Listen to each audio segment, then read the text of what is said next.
နာတားစေးပါသုံးလဲအိမ်အောင်ကြကလေးမွေးပြီးတော့ဝိတ်မတက်အောင်ဝိတ်ဘလို့ထိန်လဲအစားအများကြီးစားလို့ရှိရင်အစီတက်မယ်ဝမယ်အစားလျှော့စားလို့ရှိရင်ပိတ်မယ်အစီကြမယ်ဒါကတော့အားလုံးသိပြီးသားအကြောင်းအရာတစ်ခုပေါ့နော်လူတွေမသိသေးတာကအစီလေးနည်းနည်းစားမိလိုက်တာနဲ့ weight ချက်ချင်းပြန်တက်လာတယ်ကိုညံတို့လိုမျိုး overweight ကနေပြီးတော့ weight ချထားတဲ့သူတွေအနေနဲ့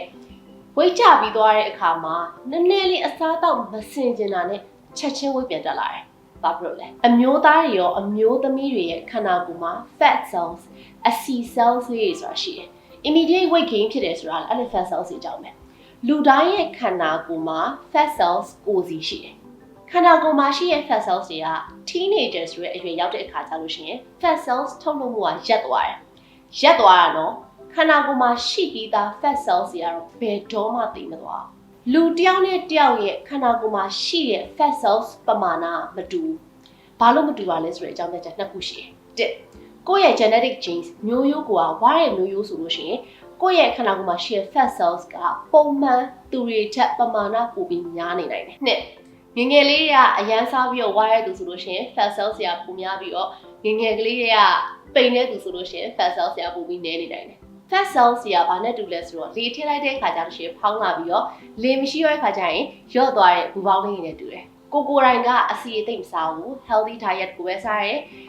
အားကစားလည်းလုပ်တယ် treatment စီလည်းယူတယ် supplement စီကိုလည်းမှီဝဲတယ်ကိုယ်တိုင်က weight ကိုထိန်းထားနိုင်တဲ့သူဆိုလို့ရှိရင် fat cells တွေက normal size မှာပဲရှိတယ်ကိုကစိတ်အလိုလိုက်ပြီးတော့ဝါဒီဆွဲလိုက်တဲ့အခါဆိုလို့ရှိရင်တော့ fat cells တွေကပျော်ပြီးတော့ခန္ဓာကိုယ်ထဲမှာတန်မာထွားကြိုင်းလာမယ် fat cells ရဲ့တဘာဝကိုကွာသူတို့ခန္ဓာကိုယ်ထဲမှာတော့အကြီးဖြစ်ချင်တာ fat cells ကြီးရင်ကြီးသလောက်သူတို့ခန္ဓာကိုယ်ထဲမှာ hunger hormone ghrelin ဆိုတဲ့အစာစားခြင်းစိတ်ကိုလှုံ့ဆော်ပေးတဲ့ ghrelin hormone ကိုထုတ်လုပ်ပေးတယ် fat cells ကြီးရင်ကြီးသလောက်ဘိုက်ပူစားလာမယ်အစားစားခြင်းစိတ်ကိုလှုံ့ဆော်ပြီးတဲ့ hormones ဒီ ghrelin ကလည်းထုတ်လုပ်နေတာဖြစ်တဲ့အတွက်အစားပိုစားခြင်းလာမယ်ပိုစားလေလေဒီ fat cells တွေကပိုပြီးကြီးလာလေလေပဲ fat cells ရဲ့တဘာဝကိုကသူကြီးရင်ပြီးတော့ကွာသူကြီးကိုကြီးချင်တာခန္ဓာကိုယ်ထဲမှာအဓိကပြောချင်တာကွာတိတဝိတ်ကြဖို့ဆိုလို့ရှိရင်အစားရှောင်ရုံတစ်ခုတည်းနဲ့လုံးဝမလုံလောက်ဘူးကိုကအစားလဲရှောင်နိုင်ရမယ်အားကစားလဲလုပ်နိုင်ရမယ် treatment တွေလည်းယူနိုင်ရမယ် supplements တွေလည်းမှီဝဲနိုင်ရမယ်ဒီမှာလိုရင်းလာမယ် supplements တွေတောက်မယ်ဆိုလို့ရှိရင် comment ကို bucket list ထဲမှာထည့်တာ comment ကကြတော့သဘာဝပစ္စည်းကိုအခြေခံပြီးထုတ်လုပ်ထားတယ်ပြီးတော့ L-carnitine ပါတာဖြစ်တဲ့အတွက်ဟာတို့ weight loss ဖြစ်တဲ့သူတော်တော်များပါ concern ရှိလဲဆိုတော့ weight loss ဖြစ်သွားတဲ့အခါ weight ကျသွားတဲ့အခါကြလို့ရှိရင်အသားရည်တွေကပျော့ဣတွဲပြီးကျသွားမှာလားသူဒီ L-carnitine ပါတာဖြစ်တဲ့တော့အသားရည်ကို percentage တော်တော်များများကိုကြစ်လစ်နဲ့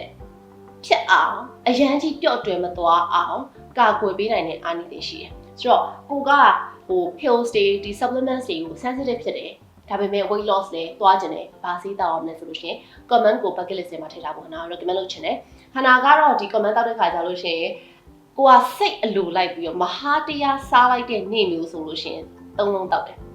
ဒီ comment ကသူ့ရဲ့ process ကဘယ်လိုသွားရလဲဆိုတော့လေအစားစားလိုက်တယ်ဒီလက်ရှိမှာ hot pot ခုစားလိုက်တယ်အစီများရဲ့အစားစားလိုက်တယ်ဒီစီကိုသုံးလုံးတောက်ထားလိုက်နောက်နေ့ဝမ်းသွားတဲ့ခါကျရှင်အဲ့လေ hot pot ထဲမှာစားရင်အစီတိုင်းကိုဝမ်းထဲမှာပြန်ထွက်လာသူ့ရဲ့ process ကအဲ့လိုမျိုးသွားတယ်ဆိုတော့ခဏက heavy meal စားပြီးသွားပြီဆိုရင်သုံးလုံးတောက်တယ်ပုံမှန်ပေါ့နော်ပုံမှန်weight ကတက်ချင် weight ကတက်ချင်နေတယ်ငါမတက်အောင်နည်းနည်းလေး weight ပြန်ကျအောင်လုပ်ရမယ်ဆိုနှလုံးတောက်တယ် weight ကကိုလိုချင်တဲ့ weight လည်းရပြီပြန်လဲမတက်ချင်ဘူးတစ်လုံးပဲတောက်တယ်ဆိုတော့ဒီဟာကတော့ကိုယ်ခန္ဓာကိုလိုချင်တဲ့ဟာပေါ်မှာမူတည်ပြီးတော့ pills ကို adjust လုပ်ပြီးတောက်ဖို့တော့ဟာနာပြောချင်ပါတယ်ဆိုတော့ခဏ vlog လေးကတော့ဒီနေ့နည်းလေးရှည်နေပြီဆိုတော့နာဒီလောက်နဲ့ပဲဆုံးသက်လိုက်ပါတယ်ခဏ vlog လေးကိုအစားဆုံးကြည့်ပြီးလို့ကျေးဇူးများတင်ပါတယ်နောက် vlog မှာပြန်လည်တွေ့ကြပါမယ်တက်တာ